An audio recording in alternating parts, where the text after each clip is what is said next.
इसके बाद ये हम जिक्र करते हैं, चूँकि दावत इरशाद पढ़ रहे हैं तो अम्बिया का तारुफ और वो अम्बिया जिनका दावत से बहुत ज़्यादा ताल्लुक़ और हमारे सिलेबस का हिस्सा हैं, हम उनके बारे में पढ़ रहे हैं। हज़रत शुएब अलैहिस्सलाम,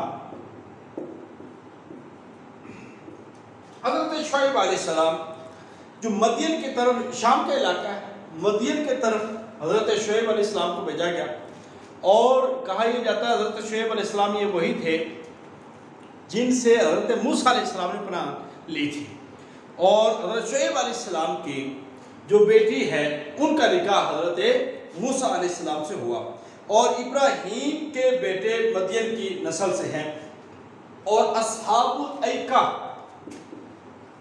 अस्हाबुल ऐका ये अस्हाबे मदियन को कहा जाता है, वो जंगलों वाले, वो जंगलों वाले। अब इस कौम में जो बुनियादी वजह थी वो नाप तोल में कमी करते थे, डाका डालते थे। अब यही वजह को फुल कैला वल मीज़ान बिलकिस हज़रत शुएब अलैहिस्सलाम उनको नाप तोल में पूरा करने का और इंसाफ करने का कहते रहते, मगर ये उसकी मुखालफत करते रहते और इस कदर मुखालफत की, कहते कि अगर तुम्हारा कबीला ना होता तो हम तुम्हें कत्ल कर देते। तो 11 दफ़ा नाम आया है हज़रत शुएब अलैहिस्सलाम का, 11 दफ़ा जिक्र। और उसके साथ साथ आपको बता दें खतीबुल अंबिया, खतीबुल अंबिया आपका लक़ब है, खतीबुल अंबिया। और अस्हाबे मदियन हैं दरख्त इसी इलाके में मौजूद थे।